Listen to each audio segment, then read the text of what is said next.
Bapak Ibu sekalian yang berbahagia, mudah-mudahan Allah berkahi, Allah sehatkan, Allah kuatkan kita semua. Insya Allah kita semua yang hadir husnul khatimah. Amin ya rabbal alamin.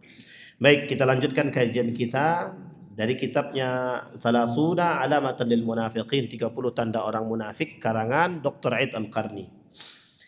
Masuk kita pada karakter yang ke-18. Karakter daripada orang munafik pada nomor 18 ini, kata Dr. Aid Al-Qarni, adalah orang munafik, ya, garis bawahnya adalah orang munafik suka membuat kerusakan di muka bumi ini dengan dalih mengadakan perbaikan. Ini Allah sebutkan dalam Al-Quran itu. Kata mereka, innama nahnu muslihun. Ala innahum humul mufsiduna walakin la ya'lamun, kata Allah. Mereka tuh sebenarnya melakukan kerusakan tapi mereka pura-pura nggak sadar. Kita ambil contoh karakter munafik yang seperti ini. Orang yang suka melakukan kerusakan tapi mereka bilang kebaikan.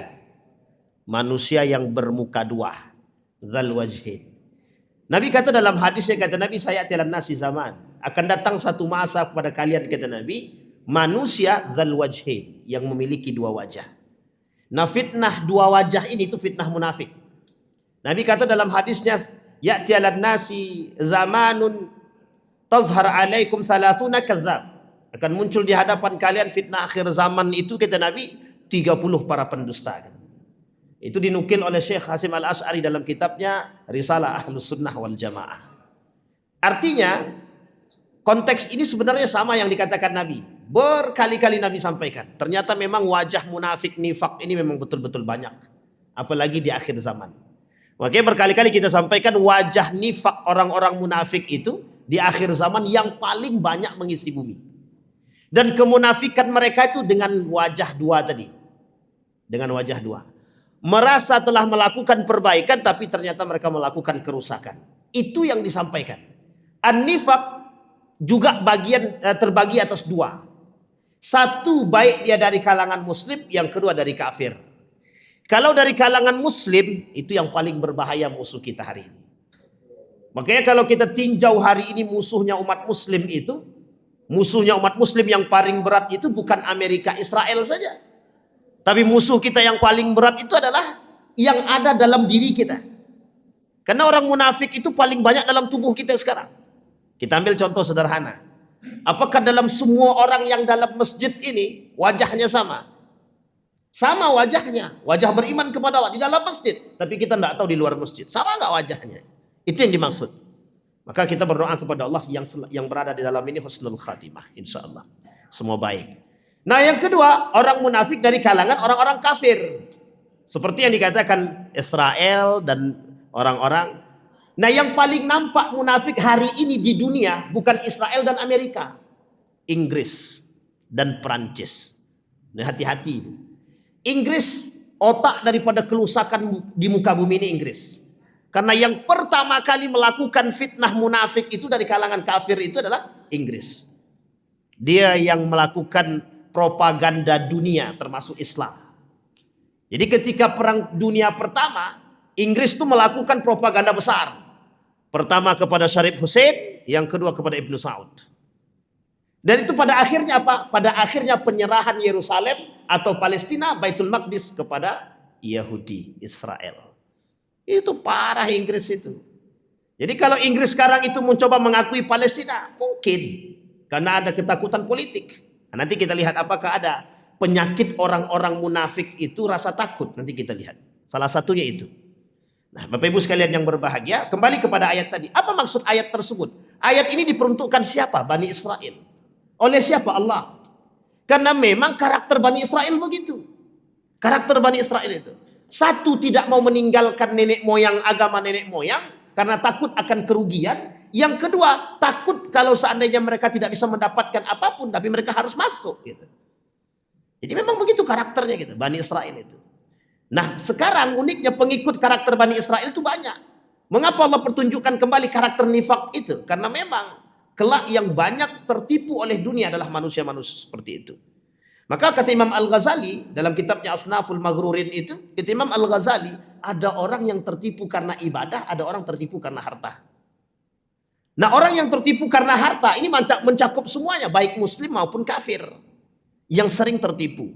Maka kata Imam Al-Ghazali itu, sebab tertipunya mereka itu bi amwalihim wa af'alihim, wa firaqihim, kata dia.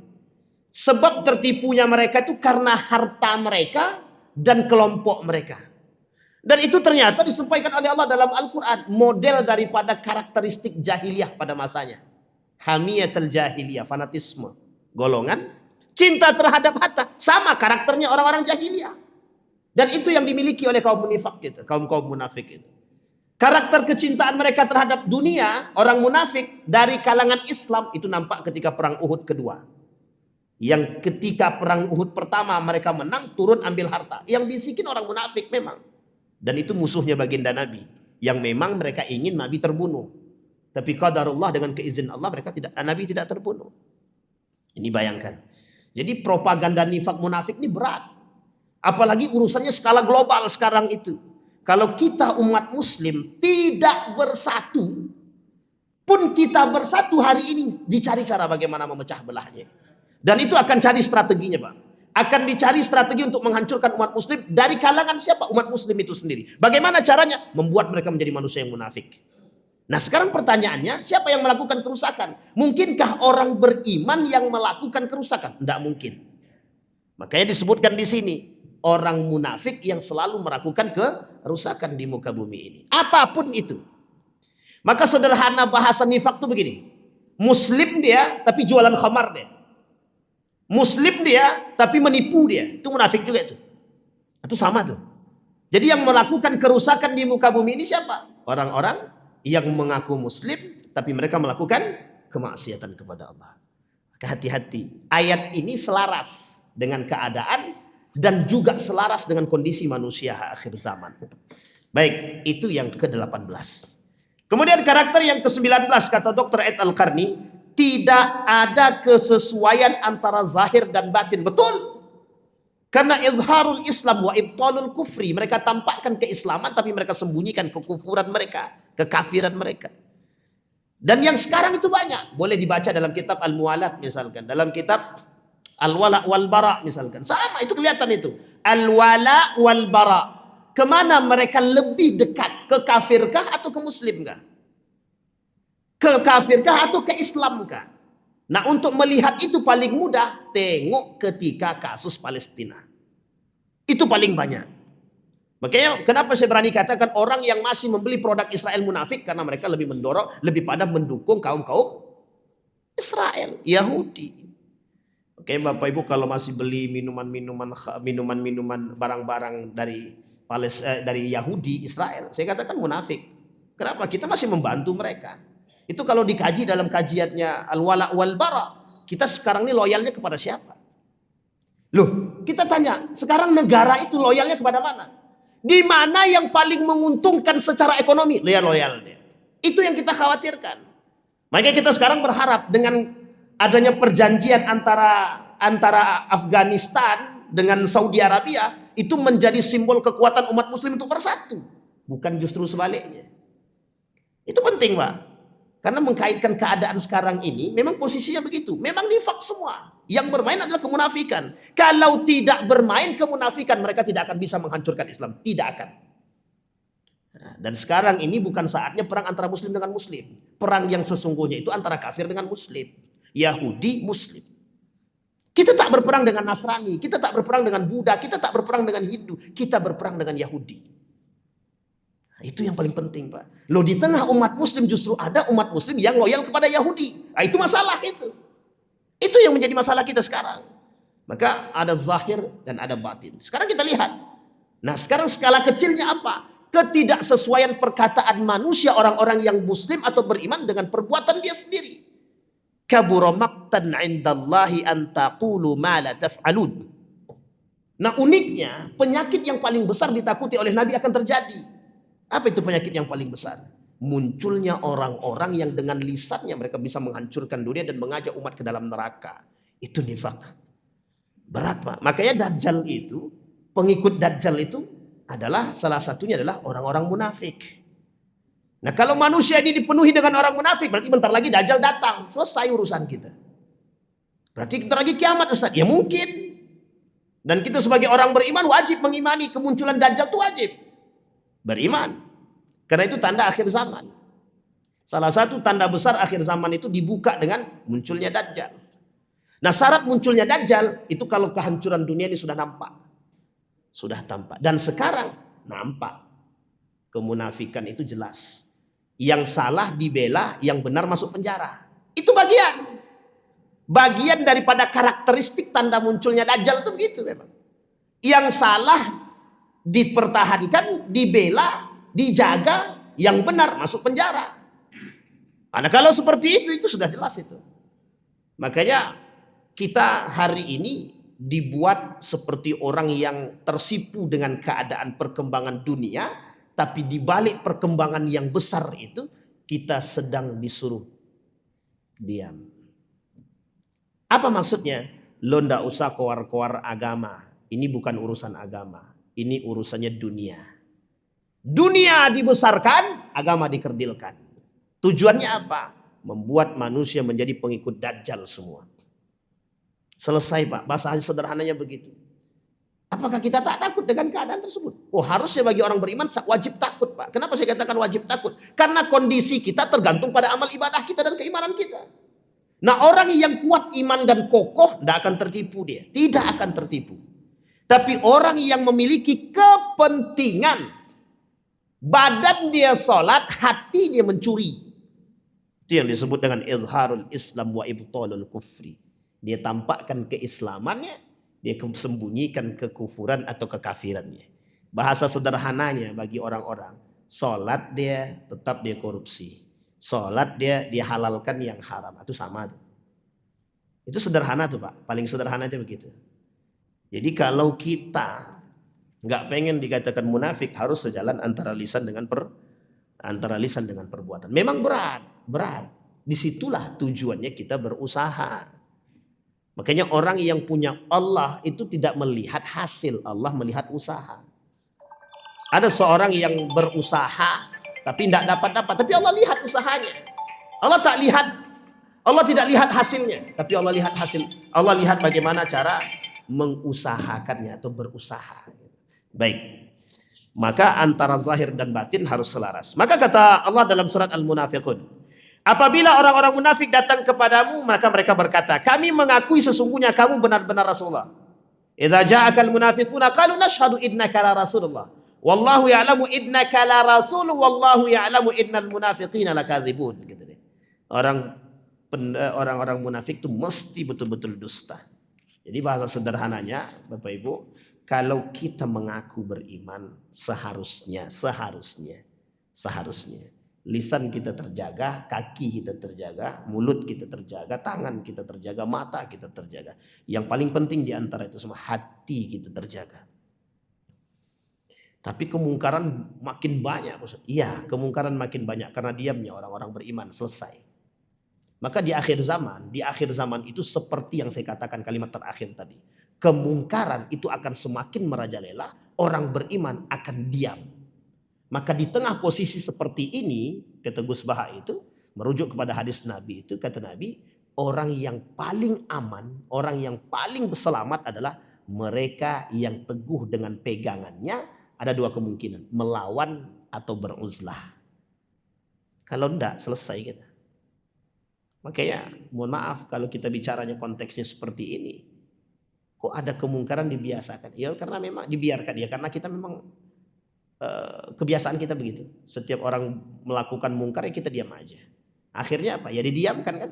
Nah karena akibat diamnya tadi menjadilah perbuatan tersebut biasa. Oh udah biasa, kemarin juga begitu. Begitulah tradisi-tradisi jahiliyah dulu sampai hari ini masih terjaga karena dibiasakan. Nah nifak akan terbiasa karena dibiasakan. Selingkuh di mana-mana, mungkar di mana-mana, khamar di mana-mana, narkoba di mana-mana, tukang tipu di mana-mana, korupsi di mana-mana, semua di mana-mana. Bahkan paling parah di antara itu semua adalah mencampur adukkan semuanya dengan agama. Justru ada orang membenarkan perbuatan maksiat demi membawa nama agama. Oh, itu yang paling berbahaya. Membenarkan perbuatan demi membawa nama agama.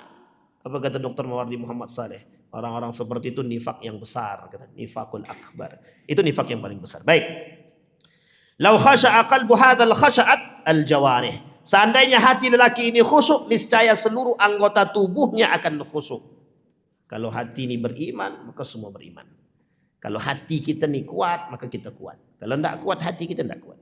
Makanya kenapa, mohon maaf ya, tradisi korupsi itu tradisi biasa sekarang. Ya karena memang hatinya nggak ada yang kuat semua. Ya karena tergiur itu tadi. Mungkin sholatnya kuat, tahajudnya kuat, tapi duduknya di mana? Duduknya bersama para koruptor. Ya mohon maaf, hari ini selamat, besok selamat. 1 pekan kemudian hilang keselamatannya. Begitu bahasa. Iya. Maka kata Nabi, kalau nggak sanggup ya minggir. Kalau nggak sanggup ya kita minggir. Lah ini sudah nggak sanggup kita ikut. Sudah kita tahu kita lemah iman, tapi kita tetap duduk bersama mereka, ya hancur iman kita. Maka disebutkan oleh Allah dalam Al-Quran, idzan antum misluhum. Innakum idzan misluhum.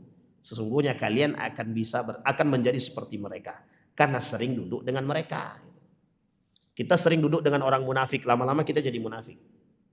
Cuma ada 2 kemungkinan, mereka yang ikut kita atau kita yang ikut mereka. Tapi kalau tidak kuat, sebaiknya menyingkirlah. Karakter yang ke-20, takut terhadap kejadian apapun. Karakter Bani Israel. Bani Israel paling takut, paling penakut. Bani Israel itu bani yang paling penakut. Lagak besar tapi penakut. Itulah Yahudi sekarang. Lagaknya besar tapi paling penakut. Rasa takut mereka besar. Cuma rasa takut mereka besar, rasa khawatir kita jauh lebih besar. Ini yang menjadi masalah kita sekarang. Umat muslim tahu kekuatan Islam ini besar. Tapi mengapa lawan Yahudi yang ecek kecil ini kalah? Sederhana bahasanya, khawatir goncangan ekonomi. Selesai. Cuma itu doang ketakutannya, tidak ada yang lain. Tapi coba kalau semua negara-negara Islam itu tidak ada yang takut terhadap Israel itu. Tidak ada yang takut terhadap Amerika itu. Apa yang terjadi? Habis, Pak. Iran membombardir, dalam waktu singkat aja hancur. Cuma kan karena kita kekhawatirannya tinggi. Khawatir. Nah khawatirnya itu khawatir apa? Khawatir tekanan ekonomi. Selesai.